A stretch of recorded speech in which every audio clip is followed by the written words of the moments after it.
So we have 15 minutes to make this meal, and 5 ingredients in addition to the veal. We don't really count salt, pepper, oil, butter, basic things that you would have in the pantry. Right. But 15 minutes goes by pretty fast. Okay. And I'm going to switch things up. Rather than ask you what 5 you brought during the time, I'm going to ask you right now, what are the 5 that you brought instead of, and we don't count salt, pepper, butter. Okay. I'm going to do a take on veal tonado.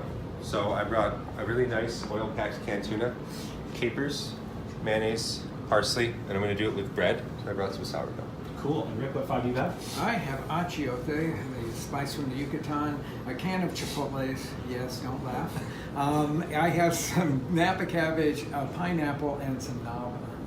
This is the Bayless That's crunch. my, I yeah, love this is my I use this crunch. at home, the Chipotle's when you do It's it. totally a It's great. crunch. All right. I understand, and All right, Matt, our editor is going to set the clock to 15 minutes. Begins now. Okay, All go right. ahead. Okay, so Aaron, what are you doing first? So I'm going to dice up the veal. So I actually was fortunate enough to spend almost 10 days in northern Italy, where Vealetto tonado is a very traditional dish you'll find in northern Italy. A lot of times it comes cooked, where the veal breast is boiled and sliced thin, and then this tuna aioli is spread over the top. I've had it served to me in many different variations, raw, carpaccio style. We're going to do a fun take on that today. And Rick is not slamming his head against the wall. I am not. I am slamming a mallet against my veal. So I have a rib chop. I cut the bone off of it because I didn't think I could get it cooked in the right amount of time. And I'm just flattening it with a mallet to about 1/2 inch thick because I know I can cook that much. And why is there such a color difference between your 2 veals, guys? Aaron's is very light. Rick's looks like meat. This is peat pasture stuff. So for sure. I feel like mine probably didn't move around as much as, unfortunately, as Rick's has. But when you go to the store, what should people look for or ask for?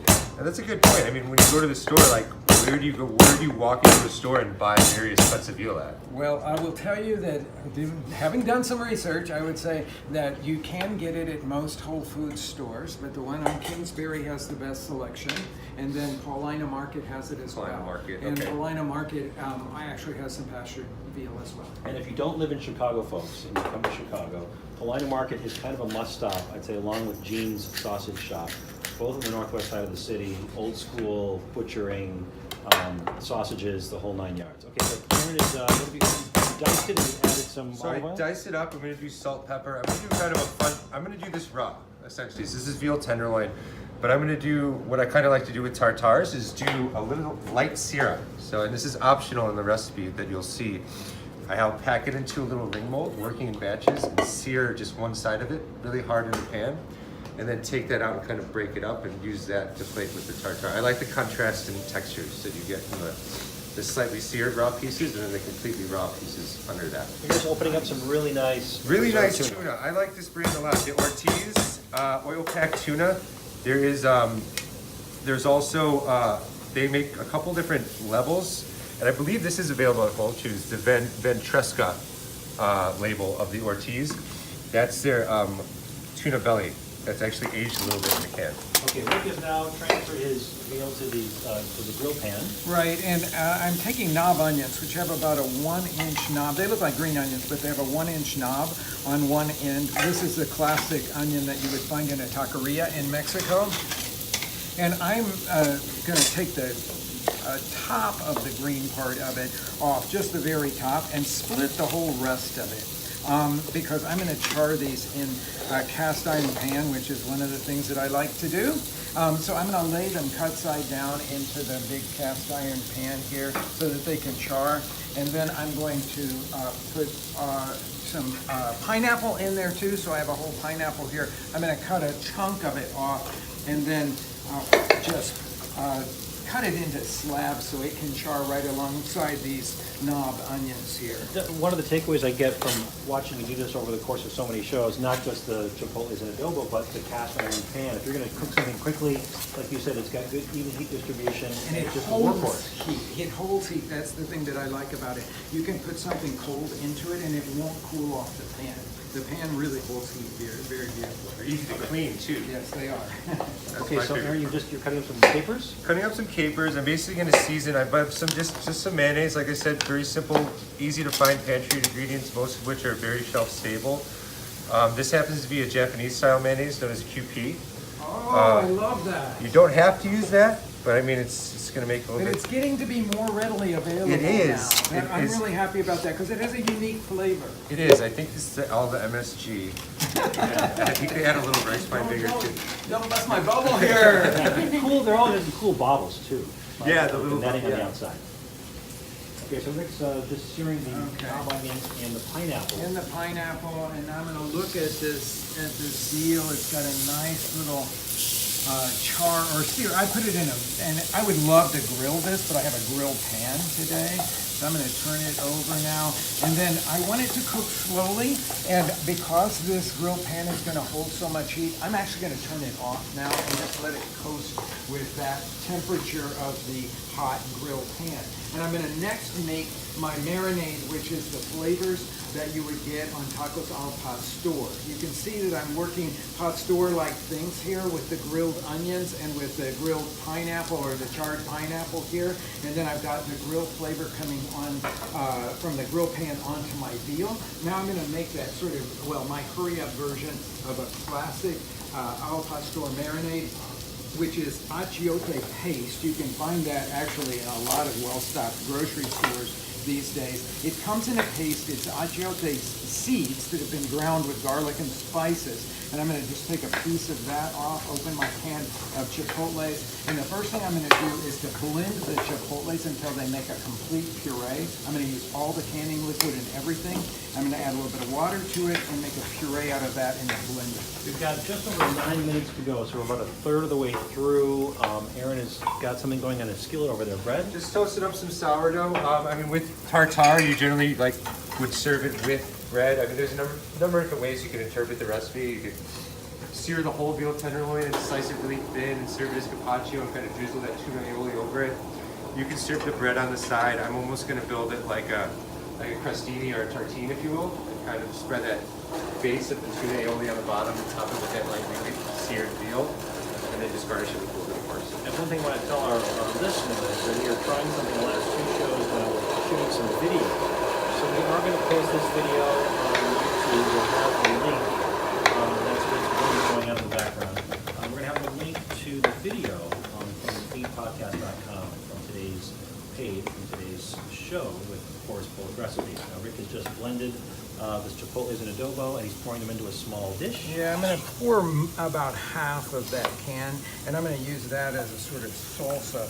To the remainder in the blender jar, I'm going to break up some of this achiote paste and put that in there, and then that's going to go over my veal to give it that classic al pastor marinade flavor. As we approach the halfway mark here, almost 7.5 to go, Aaron has added, is it cilantro? No, parsley, excuse me. Parsley. Flat leaf parsley.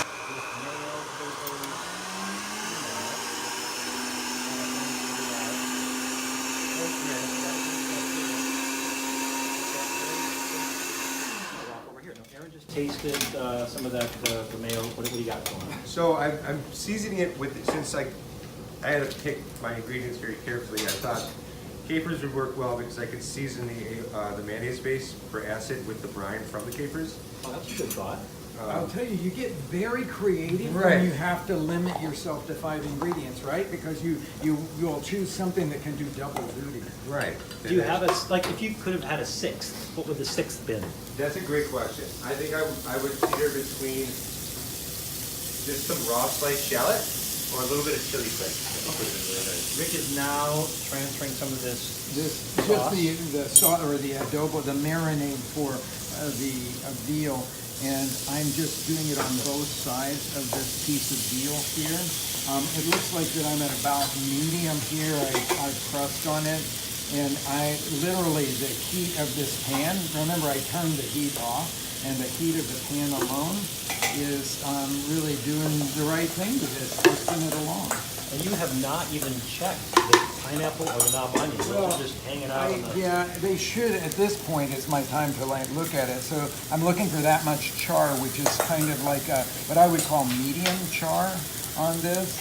But I really, I'd like to leave everything undisturbed for some period of time.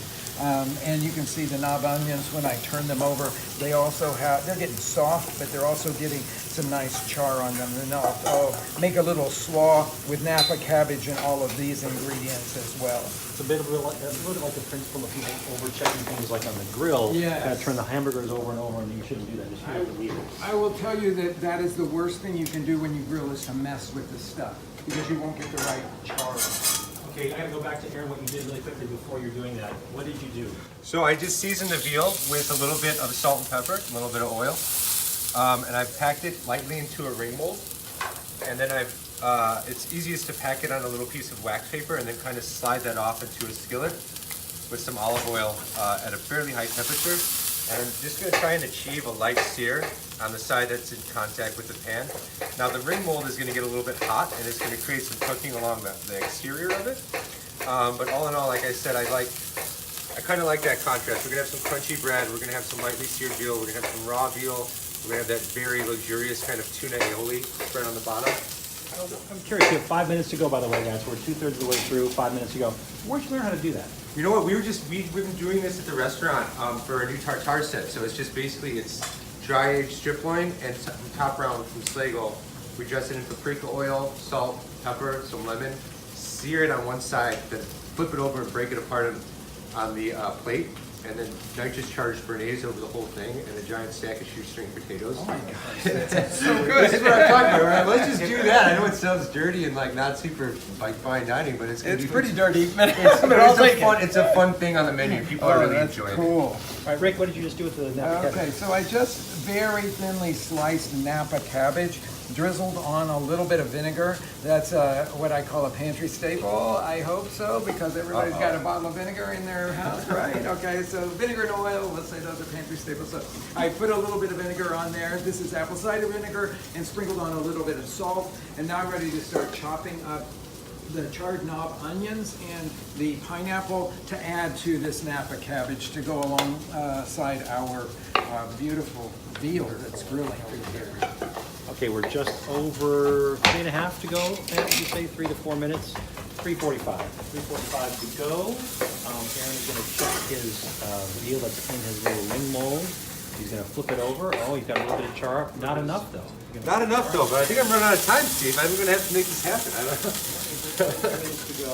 Okay, Rick's transferring. He's chopping up the pineapple now. Yeah, I'm just going to cut out the core of it. We have been really lucky for the last 6 or 8 months to be able to get these beautiful field-ripened pineapples from Mexico here at our restaurant.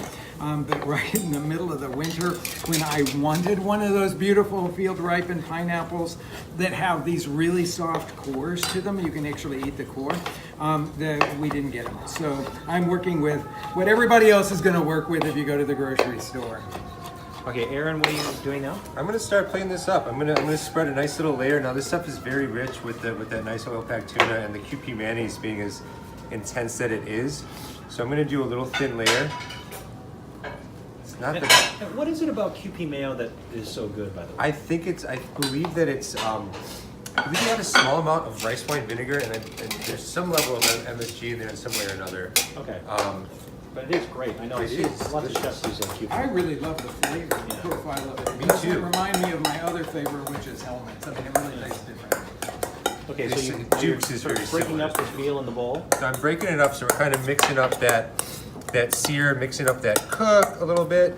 I'm gonna gently place it over the top of this to kind of make this tartine kind of happen here. Chopping some scallions. Yeah, well, the 2 minutes to go. The green tops of the part of those knob onions that I didn't char, I'm going to use that in my sort of slaw mixture to go along with all of this here. Give it a little taste now. I would normally let everything cool off, but when you're using cabbage, you really don't have to. You can just mix everything warm in here because the cabbage is resilient. A little taste, check for seasoning. Just a little bit of salt. Aaron's Yeah, I adding think some I'm about fat. right. You're chopping up some fat. I think just a little bit, a little couple strips right over the top to kind of give it some color. Otherwise, it's kind of it's not very aesthetically pleasing, but I'm sure it'll be delicious.